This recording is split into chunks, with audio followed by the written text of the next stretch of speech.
if you didn't put anything out there, then you just don't exist. True. So putting content, one piece of content out there, you exist to somebody somewhere. Yeah. Putting out 10 pieces of content, you exist to many more people and in many more instances. Hello, everyone. Welcome back to the Law Firm Marketing Minute. As always, I'm your host, Mike, and today I am joined by our new marketing director here at Spotlight Branding, Sarah. Welcome to the show. Welcome to Thank Spotlight you. Branding. Thank you. This is your first, really your first introduction. I mean, if you follow us on social media, then you would have seen that I posted a, kind of introductory welcome Sarah to the team post. But if you haven't seen that, then this would be your introduction to Sarah here. So why don't you give a little introduction to everyone about kind of your background and your takes on marketing. All right. Background is 15 years of marketing experience. Well, probably more than that by now. Well, where are you from, real quick, so people know? Yeah, you can hear the accent. Yeah. Originally from Trinidad and Tobago. Mm-hmm. Moved to the UK when I was 18. Lived in Europe for about 8 years. And then moved to Tampa, Florida for about 5 years ago. Mm-hmm. And then I've been in Charlotte now for 2 years. Oh, wow. So a lot of moving around. Yeah. Absolutely. Background, I like to split my background in two. Advertising, agency, being half of my career, and the other half being on the client side. Mm-hmm. And I like that I have, both experiences on both sides of the fence of marketing. One marketing for people and one sort of being on the other side, on the client side. Mm-hmm. And so in this position, it's a little bit of both. Yeah. It's bringing in both strengths, a little bit more on the client side, of course. But yeah, so I have experience in product management, brand management, consulted for many different brands and companies over the years. And yeah, just happy and excited to be here at Spotlight and take on this new challenge. For any small law firm out there, they might think, I'm not flashy. I don't have really any kind of brand, right? Mm-hmm. Like I'm just here to do my work, help my clients, and kind of, they're not a home. big brand like, Right, right. So for them, why do they still need to market their firm? Absolutely. So I think, branding is not just for big flashy. Doesn't need to be sexy and cool. Mm-hmm. It is there for a purpose.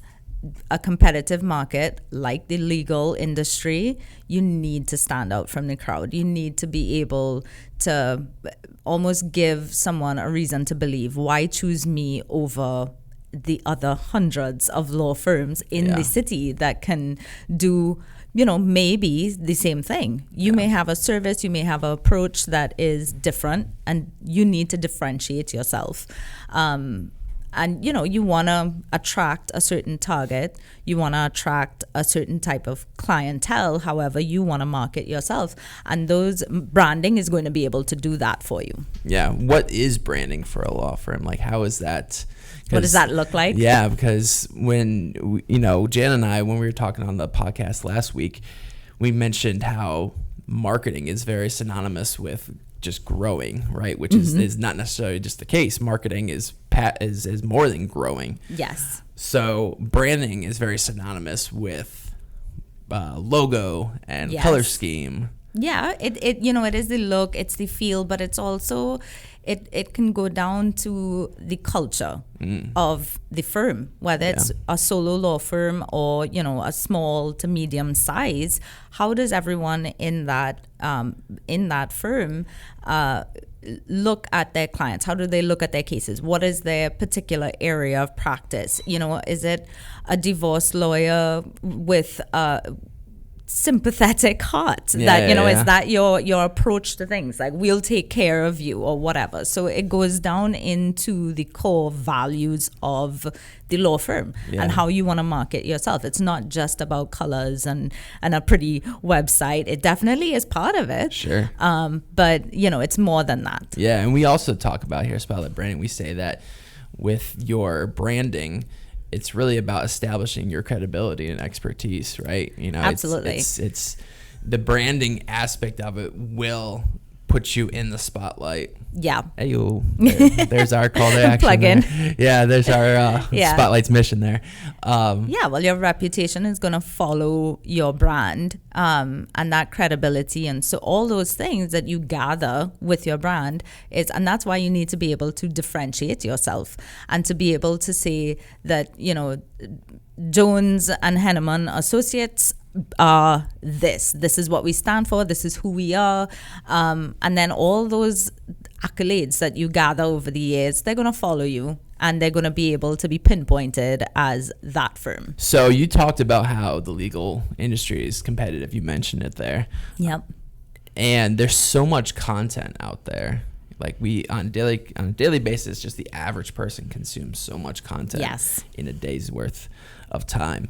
How does a small law firm, like, how does it match the content? Like, why should a small law firm put that much attention into content when it's already a very competitive space to begin with? But then on top of that, there's already so much content out there. Like, what can they do? Well, I would respond with a question of, if you didn't put anything out there, then you just don't exist. True. So putting content, one piece of content out there, you exist to somebody somewhere. Yeah. Putting out 10 pieces of content, you exist to many more people and in many more instances.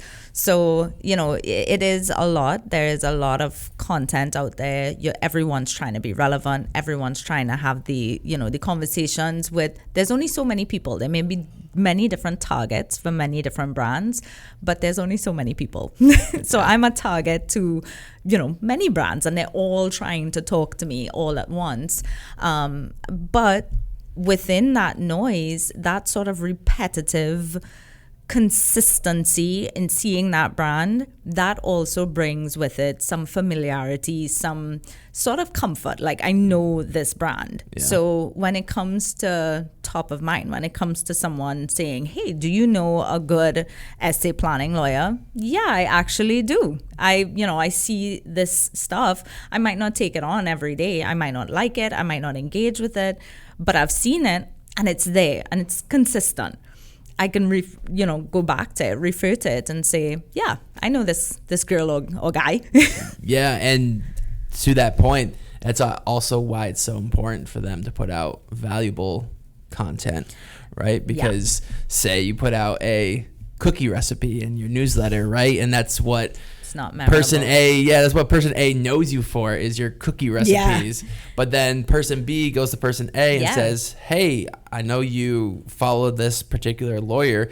I need some help. Like, can they help me? Yeah. And person A is like, I don't know, but they got great cookie recipes. Right. Well, relevance, person right? Be like, oh, okay, I guess I'll look somewhere else. Absolutely, but relevance, because that top of mindness. Do you want to be remembered for a cookie recipe, or do you want to be remembered for what you do in whichever practice area? How many times have you watched an ad on TV and thought, that's a funny ad, I like that ad? And you tell someone, Geico did a great job. Well, you actually remember the brand, but how many times have you seen an ad, repeated it to someone, and someone say, what was it for? I can't remember. That's true. Because it was a good ad. It was a funny ad. It was a memorable ad, but the brand didn't connect. That's true. That's happened to me so many times. And it's like, well, do you want to have a funny ad? Do you want to have a good ad? Or do you want to have a relevant ad that, people remember? Yep, this law firm does this, because they always speak about this. Yeah. And that's the thing, is that, to go back to, I said Geico, right? You got all those Geico ads. I can like recite so many different Geico ads I've seen over the years. They had the caveman, and then they had the guy that was like woodchuck wood, whatever that thing was, and then you had the Wednesday the camel guy, Mike. Right. So you got all these things, but at the end of the day, yes, I know Geico does insurance, but I don't know what the purpose of the ad was. Not necessarily the purpose of the ad, but like, I don't know what they could do for me. You know what I mean? Like, I just know that they have a good, and maybe their intention wasn't wasn't necessarily to sell you that. Yeah, it was more to Well, be like, I think the insurance industry surely is that's a unique industry where there's just such high spend in advertising that Yeah. they have to just keep their name top of mind. It's like the soft drink industry. It's just such high spend in competitiveness. It's only a few players, but they're all gone and put in millions of dollars into Well, yeah. advertising, so they all have to kind of keep up. yeah, for sure. Anyone listening, like you're either probably a solo or small law firm or part of one, and just know that these insurance companies, we're not saying that you need to go out and recreate what Geico or Progressive and all these insurance companies have done, but they have the ad spend to do this kind of stuff. Yeah. Whereas you necessarily probably don't have that kind of ad spend. So and shouldn't need to Yeah. in that practice area, shouldn't have to spend millions of dollars in TV ads to to be within your community, because the thing is with some lawyers are just working within a metro area, a city area, or they're doing local things. If you estate planning, I guess you could, but it's kind of confined to a state, to an area. So you also have to think of relevance to that too. You're not trying to be nationwide, or maybe not yet. yeah. Maybe one day. Yeah. Well, so let's talk about, so we talked about the content and the importance of content. I loved how you said that if you don't put out content, then you don't exist. Like you exist to the people that see your content. That's like, I don't think we've ever phrased it like that before here. Right. But that is a terrific way to phrase it, because it's like, yeah, you just don't exist. No one's gonna know you're there unless you put something out to show that you're there. Yeah. So where are the places to put the content out? I mean, we just talked about ad spend in TV. You don't necessarily have to do that, because there's better ways to spend your smaller budget. So for a solo or a small law firm, where are good places to put their content? Touch points. Yeah. So I would think, a client, a potential client, I am looking for a lawyer for XYZ. Where's the first place that people now start? They start looking at your website. They start looking at your social media. Is this somebody that is going to deal with my need right now? So I'm looking for a divorce lawyer. I'm not, by the way. I'm looking for a divorce lawyer. And I go on to your Instagram page and you're talking about estate planning, or you're talking about something completely different. Cookie recipes. Cookie recipes, exactly. Yeah. Or how to protect yourself from something else in law, or you're talking about corporate or something. I'm going to say, okay, this is not the guy for me or girl. I am going to move on. So in that journey of research, what is it that you're putting out? And then once I've interacted with you in some way, I've interacted with you via your website or in your social media, you've captured my information, hopefully. And yes, you need to have lead magnets out there. Yeah, you need to listening. capture information, and there's various ways to do that. And then now I'm part of your newsletter, because I don't know, maybe I'm thinking about it. Some of these things are a long process, right? I mean, these are people that are they're putting their trust in these lawyers, so they want to make the most calculated decision. I'm sure that there's some instances where you just need a lawyer now, and that customer journey is a lot shorter. Yeah. But in some cases, it's a lot more research. It takes a little bit longer, and so or maybe I've done business with you and you have my email. How do you keep in touch with me? Yes, social media is somewhere that you want to have up to date. You want to have content. Yeah. That's one touch point. Your website is one touch point. But then also your blog, your newsletter, what's coming to me directly in my email. I might read it every single time. I might open one that's really interesting, and then I might open the next two, but they're consistently in there. Sure. And I know that they are. I know I can go back and get it as well. So those are some of the touch points, I think, that will stay top of mind. That's that slow nurturing, that slow burn. will do if you do in your marketing the things that we're talking about, you're doing the things that big brands do, just on a more micro level. Yep. You know, smaller, you know, kind of stadium. Well, yeah, and your target at a smaller level should be even closer to you. True. They're your neighbors. Yeah. They're your community. They are people have that you sensitive topics that they have to deal with.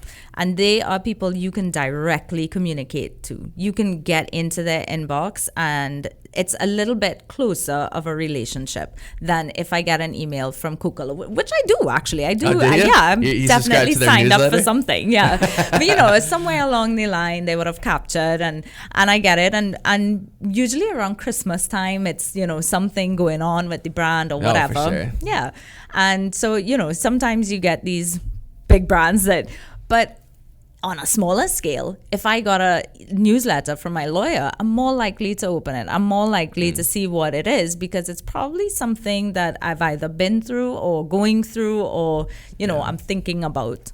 Yeah, absolutely. Anything else, Sarah, you'd like to share with the audience, the listeners? Not off the top of my head. Yeah, I mean, it's exciting because, like I said before, she just started here, very fresh to this position, this company, and I know that you'll be in future content. Well, I mean, also, I might sound like I've already taken in the spotlight sense of marketing, but I would say I would not be here unless I believed in what we were doing for our clients, and I would not take on this role if it was something I didn't feel strongly about. If it's something that was so off, you know, the charts, I'd be like, well, no, I don't even know how to market that. Yeah. So this is definitely something I feel strongly about, and I think that, you know, clients and law firms can definitely benefit from. Awesome. Well, I appreciate you, Sarah, being on the podcast. Thank you for having me. All right, everyone listening out there, have a great weekend, and we will see you next week.